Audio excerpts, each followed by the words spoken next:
നമ്മൾ നോക്കി ഈ ഒരു ചാപ്റ്ററിൽ 3 ടൂൾസാണ് നിങ്ങൾ പഠിക്കാനുള്ളത്. 3 ടൂൾസ് എന്ന് പറയുമ്പോൾ ഏതൊക്കെയാണ്? Comparative statements, trend analysis and common size statements. ബാക്കിയെല്ലാം നമുക്ക് അടുത്ത ചാപ്റ്ററിലായിട്ടാണ് വരുന്നത്. Fund flow, cash flow, ratio analysis എല്ലാം.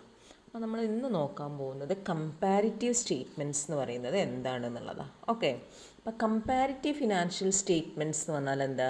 They are the statements of financial position at different periods of time.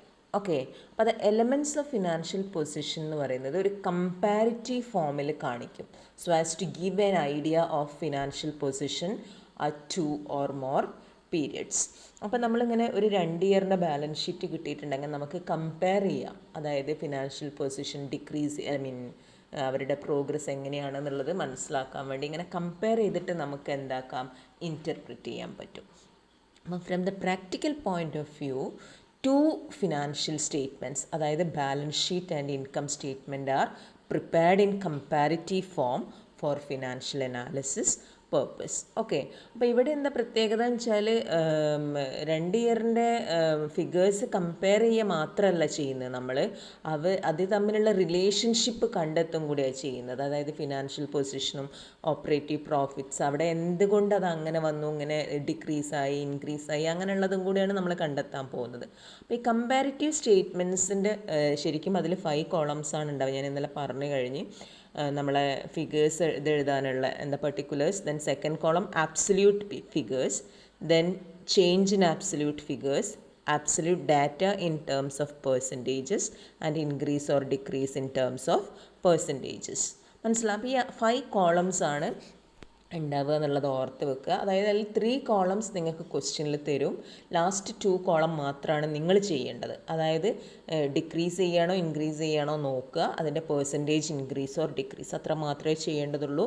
അതിൻ്റെ മുന്നേയായിട്ട് നമ്മൾ റീഓർഗനൈസേഷൻ ഓർത്തിരിക്കണം. ഏത് രീതിയിലാണ് ഡാറ്റ ഓർഗനൈസ് ചെയ്യേണ്ടത്, ഇൻകം സ്റ്റേറ്റ്മെൻറ്റിലാവുമ്പം എങ്ങനെ ചെയ്യണം, ബാലൻസ് ഷീറ്റിലാവുമ്പം എങ്ങനെ ചെയ്യണം എന്നുള്ളത് ഓർത്തിരിക്കുക. ഓക്കെ, അപ്പം നമ്മൾ നോക്കാൻ പോകാം. അപ്പോൾ financial data will be comparative only when same accounting principles are used in preparing these statements. അല്ലാതെ 2 firm if they are using different accounting principles, അത് നമുക്ക് അത്ര കമ്പയർ ചെയ്താൽ അത്ര ഗുഡ് റിസൾട്ട്സ് ആയിരിക്കണമെന്നില്ല.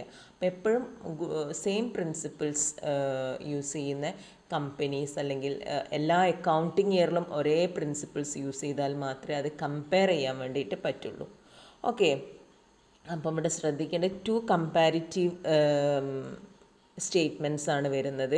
One is comparative balance sheet and other one is comparative income statement. അപ്പോൾ prepare comparative statements എന്ന് പറഞ്ഞാണ്ട് ക്വസ്റ്റ്യനിൽ ഇത്രയും ഡാറ്റ ഉണ്ടെങ്കിൽ you have to prepare comparative income statement and balance sheet. Sometimes നിങ്ങളടുത്ത് ഇങ്ങനെ ക്വസ്റ്റ്യനിൽ കൃത്യമായിട്ട് പറയും പ്രിപ്പയർ കമ്പാരിറ്റീവ് ബാലൻസ് ഷീറ്റ് അല്ലെങ്കിൽ പ്രിപ്പയർ കമ്പാരിറ്റീവ് ഇൻകം സ്റ്റേറ്റ്മെൻറ്റ്, അങ്ങനെയാണെങ്കിൽ അത് മാത്രം ചെയ്യാം. ഓക്കെ, അപ്പോൾ ആദ്യം ഞാൻ കമ്പാരിറ്റീവ് ബാലൻസ് ഷീറ്റ് എങ്ങനെയാണ് പ്രിപ്പയർ ചെയ്യുക എന്നുള്ളതാണ് പറയാൻ പോകുന്നത്.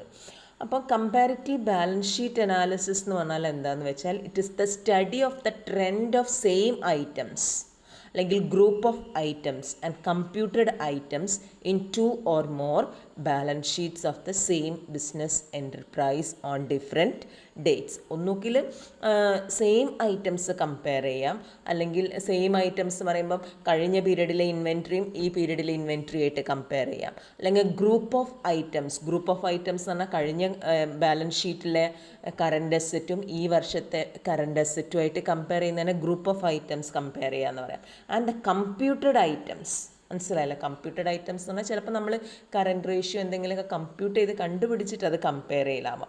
ഇങ്ങനെ കമ്പയർ ചെയ്യുക ചെയ്യുന്നത് 2 or more ബാലൻസ് ഷീറ്റ് ഡേറ്റ്സിൻ്റെ. ഓക്കെ, അപ്പോൾ the changes in periodic balance sheet items reflect the conduct of a business. അതായത് കമ്പയർ ചെയ്തിട്ട് എങ്ങനെയുള്ള ചേഞ്ചാണെന്നുള്ളത് ഒബ്സർവ് ചെയ്യുക ചെയ്യുന്നത്. Changes can be observed by comparison of balance sheet at the beginning and at the end of the period, and these changes can help in forming an opinion about the progress of the enterprise. Okay, അപ്പം ഞാൻ പറഞ്ഞു കഴിഞ്ഞ് comparative balance sheet as 2 columns for the data of original balance sheet. A third column is use to show the increase in figures and the last column is added for giving percentage of increases or decreases. Okay, നിങ്ങൾ ഈ comparative balance sheet prepare ചെയ്യുമ്പോൾ ശ്രദ്ധിക്കേണ്ട കാര്യം എന്താണെന്ന് വെച്ചാൽ, interpret ചെയ്യുന്ന സമയത്ത് you have to interpret current financial position and liquidity position, then long term financial position, then profitability of the concern. അപ്പോൾ ഈ മൂന്നെണ്ണമാണ് നമ്മൾ അനലൈസ് ചെയ്യുക. അപ്പം കമ്പാരിറ്റീവ് ബാലൻസ് ഷീറ്റ് അല്ലെങ്കിൽ കമ്പാരിറ്റീവ് സ്റ്റേറ്റ്മെൻറ്റ്സ് പ്രിപ്പയർ ചെയ്തിട്ട് നിങ്ങളോട് ഈ 3 കാര്യങ്ങളാണ് അനലൈസ് ചെയ്യാൻ പറയുക. ഏതൊക്കെയാണ്? Current financial position and liquidity position, long term financial position and profitability. അപ്പം കറൻറ്റ് ഫിനാൻഷ്യൽ പൊസിഷൻ അല്ലെങ്കിൽ short term financial position study നടത്തണമെങ്കിൽ one should see the working capital in both the years. Working capital നമുക്കറിയണം. Working capital എന്ന് പറഞ്ഞാൽ എന്താ? The excess of current asset over current liabilities. അതിനെയാണ് നമ്മൾ working capital എന്ന് പറയാം. The increase in working capital means improvement in the current financial position of the business.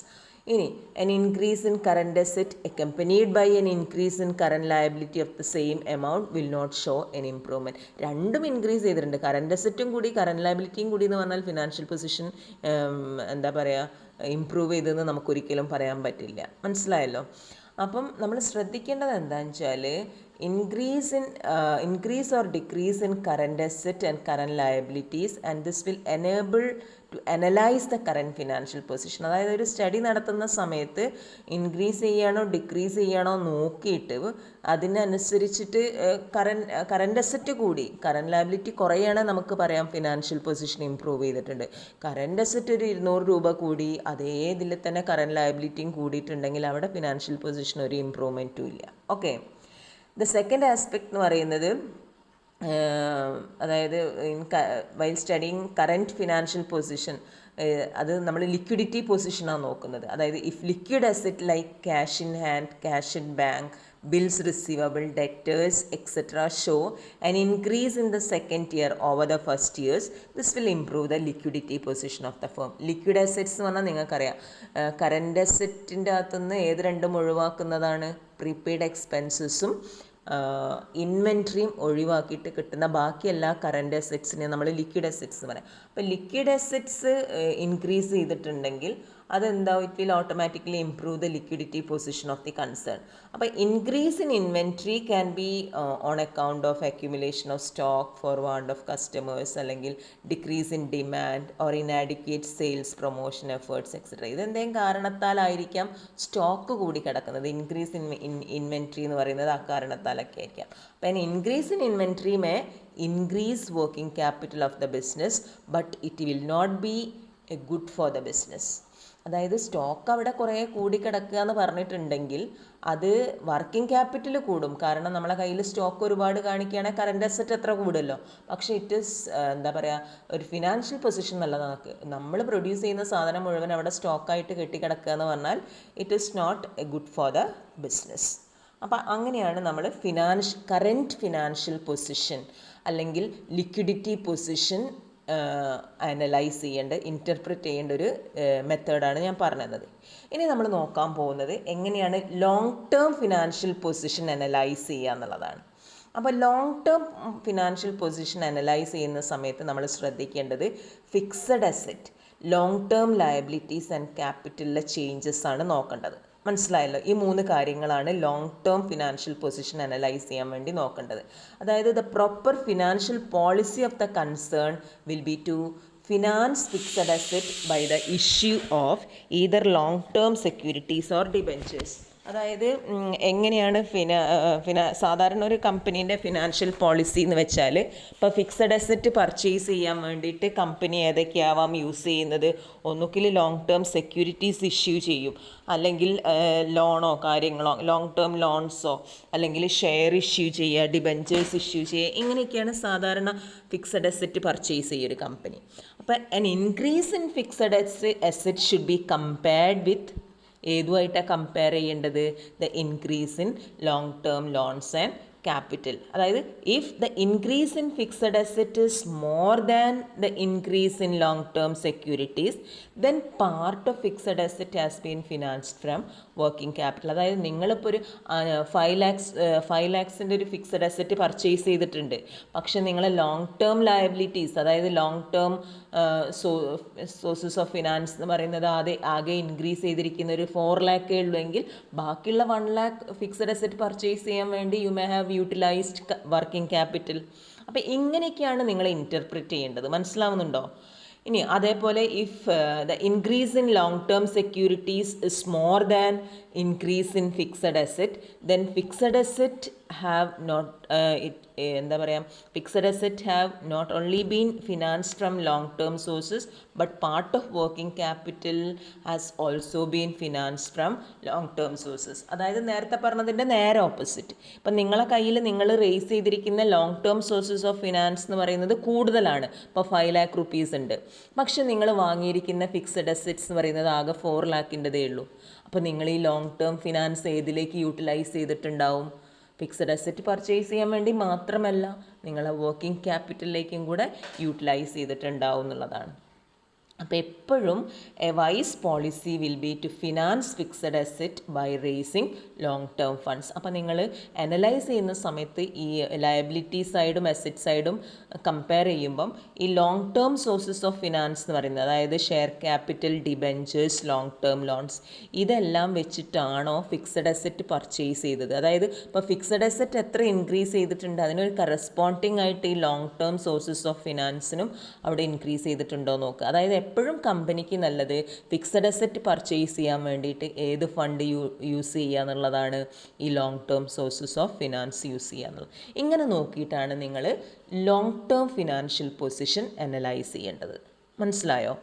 ഇനി ഞാൻ പറഞ്ഞ മൂന്നാമത്തെ ഒരു കാര്യമാണ് ഏതാണ്? Profitability of the concern. അപ്പോൾ പ്രോഫിറ്റബിലിറ്റി നോക്കാൻ വേണ്ടിയിട്ട് നമ്മൾ നോക്കേണ്ടത് എന്തൊക്കെയാണ്? Increase or decrease in retained earnings, അതേപോലെ various sources and surpluses etcetera will enable the interpreter to see whether the profitability has improved or not. അതായത് an increase in the balance of profit and loss account and other sources created out of profits. ഈ other sources created out of profits എന്ന് പറയുമ്പോൾ വല്ല retained earnings or reserves ഒക്കെയാണ് മീൻ ചെയ്യുന്നത്. ഇങ്ങനെ increase വന്നിട്ടുണ്ട് balance sheet, profit and loss account balance, ഈ retained earnings അല്ലെങ്കിൽ ഏതെങ്കിലും ജനറൽ റിസർവ്സ് ഒക്കെ ഇൻക്രീസ് ചെയ്തിട്ടുണ്ടെങ്കിൽ അതിൽ നിന്ന് നമ്മൾ മനസ്സിലാക്കേണ്ടത് എന്താണ്? There is an increase in profitability of the concern. അപ്പോൾ a decrease in such accounts may mean issue of dividend, issue of bonus shares, അങ്ങനെയുള്ള എന്തെങ്കിലും കാരണത്താലാവാം പ്രോഫിറ്റബിലിറ്റി അവിടെ കുറവ് കാണിച്ചിട്ടുള്ളത്. അപ്പോൾ ഇങ്ങനെ ഒറ്റയടിക്ക് അങ്ങോട്ട് വെച്ചിട്ട് ഇത്ര നല്ലതാണ് അങ്ങനെയാണ് പറയുന്നത്. ശരിക്കും അതിൻ്റെ കാര്യഗൗരവം എന്താണെന്ന് മനസ്സിലാക്കിയിട്ട് വേണം ഇൻറ്റർപ്രിറ്റ് ചെയ്യാൻ വേണ്ടിയിട്ട്. So after studying various assets and liabilities an opinion should be formed about the financial position of the concern. അപ്പോൾ ഒറ്റയടിക്ക് എന്താ പറയുക, if short term financial position is good then long term financial position will also be good എന്നൊന്നും നമുക്ക് പറയാൻ പറ്റില്ല. ഒരു concluding word about എന്താ പറയുക, the overall financial position must be given at the end. അങ്ങനെയാണ് നമ്മൾ ലാസ്റ്റ് പറയേണ്ടത്. ഈ 3 കാര്യങ്ങൾ അനലൈസ് ചെയ്യുക: current financial position, long term financial position, profitability.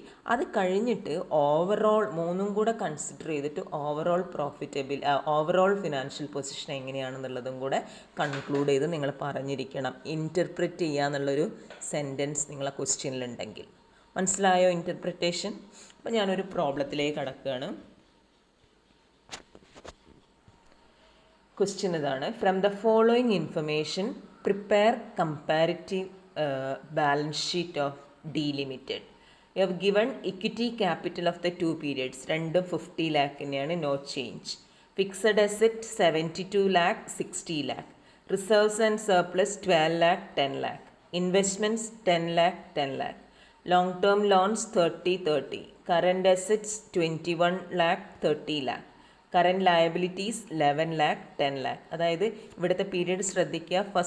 First കോളത്തിൽ കൊടുത്തിരിക്കുന്നത് 2003 ആണ്, സെക്കൻഡ് കോളത്തിലാണ് 2002. അപ്പം നിങ്ങൾ എഴുതുന്ന സമയത്ത് ആദ്യം 2002 ഫിഗേഴ്സ് എഴുതുക, 3 ഫിഗേഴ്സ് എഴുതുക. അങ്ങനെയാകുമ്പോഴാണ് നമുക്ക് ഈസി ആയിട്ട് എന്താക്കാൻ പറ്റുന്നത്, കമ്പയർ ചെയ്യാൻ പറ്റുന്നത്. ഓക്കെ, അപ്പോൾ നോക്കാം നമുക്ക്. അപ്പോൾ ഇവിടെ എല്ലാം കൂടെ അങ്ങനെ തന്നതായതുകൊണ്ട് first you have to reorganise the balance sheet. Okay, അപ്പോൾ റീഓർഗനൈസ് ചെയ്യുമ്പോൾ ഫിക്സഡ് അസറ്റ് സൈഡും ലയബിലിറ്റി സൈഡും സെപ്പറേറ്റ് ആക്കുക. പിന്നെ അസറ്റ്സിൽ തന്നെ ഫിക്സഡ് അസറ്റ്, കറൻറ്റ് അസറ്റ് അങ്ങനെ പറഞ്ഞുകൊണ്ട് സെപ്പറേറ്റ് ആയിട്ട് കാണിക്കുക. അതാണ് ഇവിടെ ചെയ്തിരിക്കുന്നത്. അപ്പോൾ ആദ്യം അസറ്റ് സൈഡാണ് നോക്കാൻ പോകുന്നത്. അസറ്റിൽ fixed asset 2002 60 lakh, in 2003 it is 72 lakh. അപ്പം ദർ ഇസ് എ ചേഞ്ച്, അതായത് 60 72 ആവുക എന്ന് പറഞ്ഞിട്ടുണ്ടെങ്കിൽ ഇൻക്രീസ് ആണ്. അപ്പം നിങ്ങൾ ആബ്സല്യൂട്ട് ചേഞ്ച് എന്നുള്ള 4ാമത്തെ കോളത്തിൽ എഴുതേണ്ടത് എത്രയാണ്, ഇൻക്രീസ് ആണോ ഡിക്രീസ് ആണോ. ഇൻക്രീസ് ആണെങ്കിൽ പോസിറ്റീവ്, ഒന്നും ഇട്ടിട്ടില്ലെങ്കിലും പ്രശ്നമില്ലെങ്കിൽ പോസിറ്റീവ് എന്നുള്ള സൈൻ ഇടാം. നെഗറ്റീവ് ആണെങ്കിൽ നെഗറ്റീവ് സൈൻ ഇടുക, അല്ലെങ്കിൽ ബ്രാക്കറ്റ് യൂസ് ചെയ്യുക. ഇപ്പോൾ പൊതുവേ ബ്രാക്കറ്റാണ് നെഗറ്റീവ് സൈനിന് നമ്മൾ ഇടാറ്. അപ്പോൾ 12 lakh പോസിറ്റീവ്.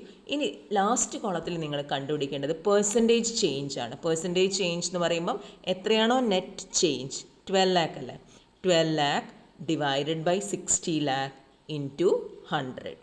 അപ്പം വന്നിരിക്കുന്നത് 20% ഇൻക്രീസ് ഇൻ ഫിക്സഡ് അസറ്റ്. ഇനി ഇൻവെസ്റ്റ്മെൻറ്റ്സ് നോക്കുക. ഇൻവെസ്റ്റ്മെൻറ്റ് 10 lakh നോ ചേഞ്ച്, അപ്പോൾ ഒന്നും ചെയ്യേണ്ട ആവശ്യമില്ല.